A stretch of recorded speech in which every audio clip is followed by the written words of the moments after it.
The first DCU movie is out, and you know the premier DCEU power scaler on YouTube was paying close attention to see how strong the first hero in the DCU is. And honestly, the movie delivered, not just from a story perspective, but of course the powers and abilities of Jaime and the Scarab were on full display throughout, with the potential to become one of the most powerful beings in the entire DC universe. Since we're not really sure what will make it from the previous universe, Blue Beetle set the tone perfectly with what we can expect to see in terms of power, especially considering Blue Beetle isn't as popular as some of the biggest heroes from the DC Extended Universe like Superman, Wonder Woman, Batman, The Flash, Aquaman, and even other characters like Black Adam and Shazam. Throughout the film, Blue Beetle shows off his strength in various ways, from tossing cars around, no diffing cord security, and of course, bullying the villain slash sympathetic villain, Carapax, the Indestructible Man. However, what stood out to me was the statement made by Jenny Cord, daughter of the previous Blue Beetle, Ted Cord. Jenny claims that the Scarab is a weapon capable of destroying the world, and I think this potential is definitely there, especially considering how much more powerful Jaime and the Scarab became after becoming fully symbiotic. Blue Beetle is just getting started, and becoming a planet buster seems all but inevitable. Let's also consider how powerful Blue Beetle is in the comic books. An inexperienced Jaime was able to go toe-to-toe with the ultra-powerful Green Lantern, Guy Gardner. The Scarab emitted enough power and was threatening enough to put the Green Lantern Corps on high alert and authorize lethal force on first sight.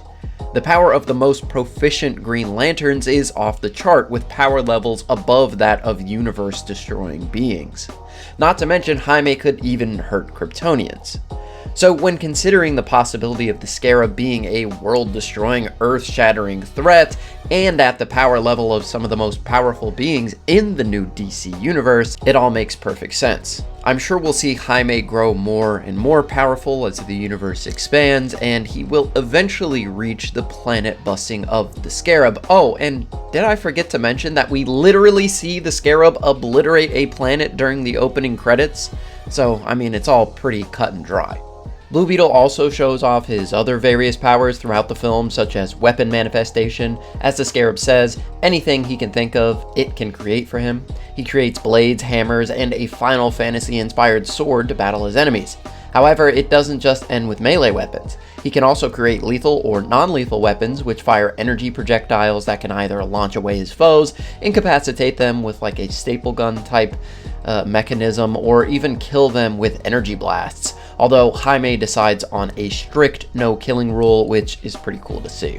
But he doesn't just have to manifest weapons. If he needs to be more defensive, he can conjure physical or energy shields to protect himself or others.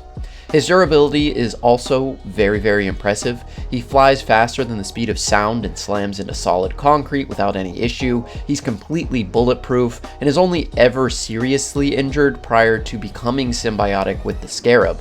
The only thing relative to a symbiotic Blue Beetle is Carapax with the Scarab's own code, and even then, Blue Beetle is able to come out on top. Even if he is injured, the Scarab can heal him completely. From a concussion to lacerations, the Scarab can repair Jaime's injured body to the point where it was never even injured in the first place. And since we mentioned speed a bit earlier, let's dig into it a little bit more. The first time we see Blue Beetle fly, he zips from the surface of the planet up into orbit in just a few seconds, showing us that his incredible speed has incredible potential. And again, that was without being symbiotic. I'm sure once he reaches this full potential, he'll be flying through space faster than light. If the Scarab isn't already at that level from what we see throughout the opening credits. After all, it does slam into a planet, obliterate it, and then come out through the other side in like under a second. While I do plan on doing a more in-depth look into the DC Universe's Blue Beetle, after the movie is released physically, as at that time I'll have more information from interviews, commentaries, etc. I think the character at a glance is a great start to the universe in terms of getting excited over the possibilities of epic fights and incredible powers. But the movie is really heartfelt, it's deep, and also extremely funny, and it's a great origin movie that I highly recommend. You should go out, see this, don't let it flop. It's a great film that you should check out in theaters. Let me know down in the comments what you thought of Blue Beetle, but before we go, I'd like to thank our members who support the channel, and a special shout out to Adam Minter, who left us a super thanks on our Adam Eve power scaling video.